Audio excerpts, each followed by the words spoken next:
Paid ఆర్టిస్టులని ఆ paid బ్యాచ్ని అందరినీ కూడా వెంటనే కేసులు పెట్టి రిమాండ్ చేయాలని నేను కూడా డిమాండ్ చేస్తాను. సోషల్ మీడియాలో ఇంకా కూడా నిన్న మా చెల్లె కవితమ్మ చెప్పినటువంటి పెయిడ్ ఆర్టికల్స్ రఘునందన్ రావు మీద రోజు రాపిస్తూనే ఉన్నారు. పెయిడ్ న్యూస్ ఛానల్స్, పెయిడ్ జర్నలిస్టులు, కొత్త కొత్త పదాలు వింటున్నాం. 1995లో Raghunandan Rao contributor, but I never heard పైసలు తీసుకొని వార్తలు రాస్తారని, పైసలకు ఆర్టికల్ రాస్తారని మేము ఎప్పుడు జర్నలిజంలో పనిచేసినప్పుడు చూడలేదు. కానీ దురదృష్టం పెయిడ్ ఆర్టికల్స్, భారతదేశంలో అడ్రస్ లేని పేపర్లు, కానీ పొద్దుగా లేస్తే డిజిటల్ మీడియాలో కనబడతాయి.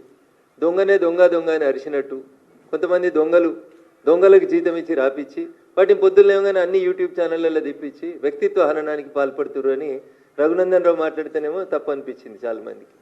కానీ నిన్న వాళ్ళ ఇంట్లోకెళ్ళి వచ్చినామని చెప్పింది, వాళ్ళ చెల్లెనే చెప్పింది.